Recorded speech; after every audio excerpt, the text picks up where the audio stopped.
আসসালামু আলাইকুম বন্ধুসকল, মই এই পাৰকুৰচৰ বোলা চৰ এটা আছে আমাৰ এইটো বৰক্ষেত্ৰী সমষ্টিৰ হয়, নলবাৰী জিলা পাৰকুৰচৰত আহিছোঁ। এই মোৰ পিছফালে চাইছে এইটো বিলাহী খেতি।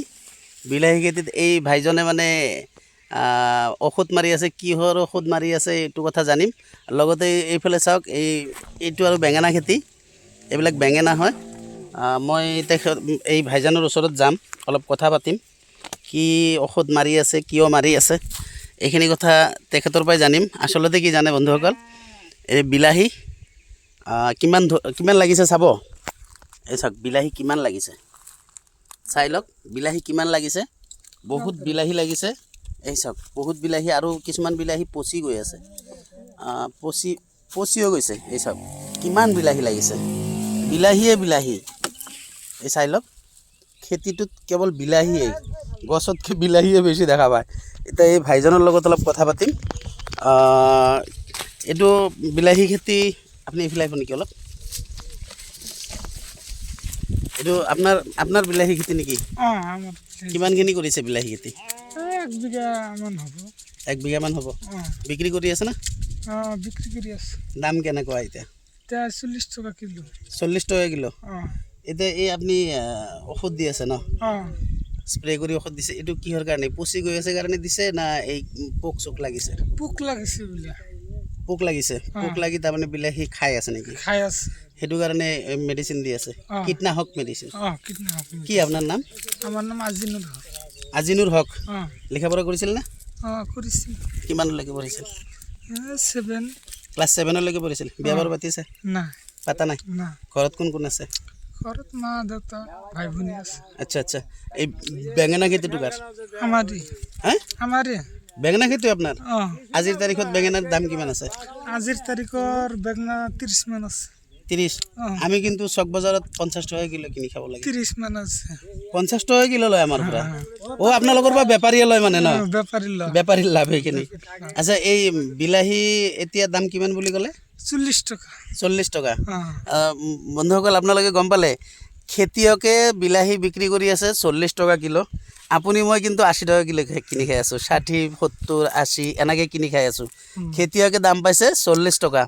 আৰু 1 বিঘামান বিলাহী খেতি কৰিছে। আপোনালোকে পিছফালে চাওক, এইবিলাক কেৱল বিলাহীয়ে এই গোটেইখিনি বিলাহী। আৰু সেইটো চাইডে দেখুৱাইছোঁ বেঙেনা খেতিও আছে, বেঙেনাও তামাম লাগিছে।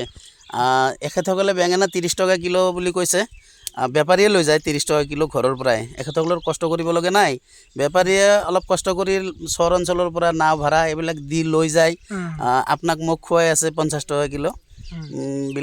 বিলাহীৰ লগতে বেঙেনা খেতি, এখেতে যে মানে খেতি কৰি আছে, ইমান ধুনীয়া খেতি কৰিছে, সঁচাই ভাল লাগিছে।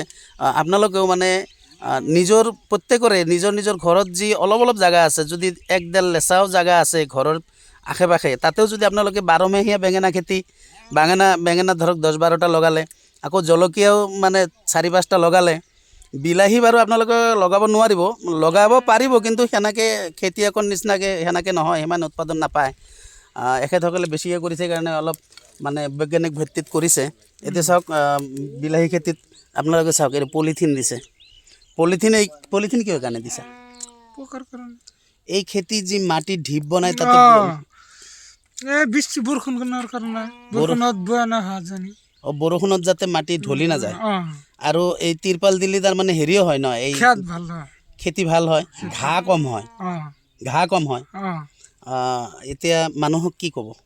কৰ্ম কৰি খাব লাগে না কি কৰিব লাগে, না অনাই বনাই ঘূৰি থাকিব লাগে, কি ক'ব মানুহক? কৰ্ম কৰি খাব লাগিব। সকলোৱে কৰ্ম কৰি খাব লাগে। এতিয়া বন্ধুসকল, বন্ধুসকল, এই খেতিয়কজনেও ক'লে আমি মানে সকলোৱে অলপ কৰ্মমুখী হ'ব লাগে, কৰ্ম কৰি খাব লাগে। গতিকে আপোনালোকক মই বিলাহী খেতি দেখুৱালোঁ, বিলাহীও দেখুৱালোঁ। এতিয়া আপোনালোকে চাওক, এয়া বেঙেনাৰ খেতিও, এতিয়া মই আহিছোঁ বেঙেনা খেতিত। বেঙেনাৰ খেতিও এই ভাইজনেই কৰিছে, আৰু ইমান ধুনীয়া বেঙেনা লাগি আছে। এতিয়া বেঙেনা আপুনি মই কিনি খাই আছোঁ, কিন্তু বন্ধুসকল কি জানে, 50 টকা। 40 টকাত কিন্তু বেঙেনা আমি নাপাওঁ। এতিয়া টাউনৰ বন্ধুসকলে কিমানত কিনি খাই আছে আমি নাজানো।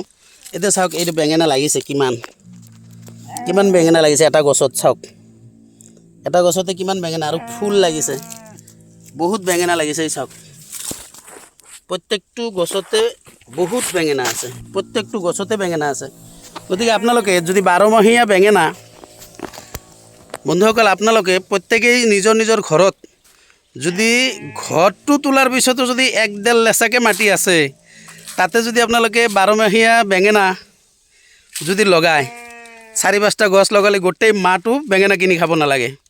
লগতে যদি এই 12 মাহে যি লাগে মানে জলকীয়া ক'লা ক'লা জলকীয়া ওপৰফালে এনেকৈ থাকে সেই জলকীয়া যদি 4-5টামান গছ লগাব পাৰে গোটেই বছৰটো আপোনালোকে জলকীয়াও কিনি খাব নালাগে। আচলতে এই কথাটো আপোনালোকে কিয় কৈছোঁ জানে না, এই মানে কিছুমান সময়ত কিছুমান ৰাজনীতি কৰা মানুহে কৈ থাকে মিয়া এইবিলাক মিয়াই কৰিছে মানে ইয়াত মানে অজস্ৰ মানে হেৰি লগাইছে এই মানে মেডিচিন দি পকাইছে, মেডিচিন দি উৎপাদন বেছি কৰিছে, এইবিলাক খালে কেঞ্চাৰ হ'ব, উমুক হ'ব, ধুমুক হ'ব। এইবিলাক বন্ধুসকল মিছা কথা। খেতি কৰিব লাগিলে কিবা অলপ কীটনাশক দিবই লাগিব। সাৰো কিবা নিদিয়াকৈ নহয়, গোবৰ সাৰ পচন সাৰ এইবিলাক আছে। চৰ অঞ্চলৰ মানুহৰ জানে প্ৰত্যেকৰ ঘৰতে গৰু আছে, প্ৰত্যেকৰ ঘৰতেই গৰু আছে আৰু সেই গৰুৰ গোবৰ খেতিত ইউজ কৰে। গতিকে আপোনালোকেও এটা কথা কওঁ, হিংসা নকৰি মিয়া অসমীয়া পূৰ্ববংগীয় এইবিলাক কথা নকৈ সকলোৱে যদি আমি হাতে হাত ধৰি এটা ভাতৃত্ববোধ ভাৱ লৈ যদি সকলোৱে চলোঁ তেতিয়াহ'লে কোনে মিয়াই কৰিছে, কোনে অসমীয়াই কৰিছে, কোনে পূৰ্ববংগীয়, কোনে বিদেশী, কোনে সন্দেহজনক এইবিলাক নকৈ 1971 চনৰ 25 মাৰ্চৰ ৰাতিৰ 12টা বজাৰ আগত যিবিলাক মানুহ ইয়াৰে বৈধ নথি পত্ৰ থকা মানুহ প্ৰত্যেকজন আমি অসমীয়া আৰু প্ৰত্যেকেই হিংসা পৰিহাৰ কৰি আমি সবেই সবৰ লগত মিলি চলিব লাগে আৰু এনেকৈ হাত ধৰা ধৰি কৰি চলি অসমত যাতে আমি চব্জি যাতে অনাগত দিনত ইয়াতকৈ বেছি দামত কিনি খাব নালাগে তাৰ কাৰণে প্ৰত্যেকে নিজৰ ঘৰৰ 1-1.5 লেচা যি মাটি আছে ঘৰ তোলাৰ পিছত অলপ যদি থাকে সেইবিলাকত মানে এই মানে 12মাহীয়া বেঙেনা, 12মাহীয়া জলকীয়া এইবিলাক যদি লগায় তেতিয়াহ'লে কিনি খাব নালাগে। বন্ধুসকল আহক আমি সকলোৱে স্বনিৰ্ভৰশীল হওঁ। এইখিনি আহ্বান ৰাখি হিন্দু মুছলমান জাতিভেদ প্ৰথা পৰিহাৰ কৰি সকলোৱে হাতে হাত ধৰি অসমখনক ভাৰতবৰ্ষৰ মাজত এখন উন্নত ৰাজ্য হিচাপত প্ৰতিষ্ঠা কৰিবৰ কাৰণে আমি সকলোৱে আগ্ৰহৰ ভূমিকা পালন কৰোঁ আহক।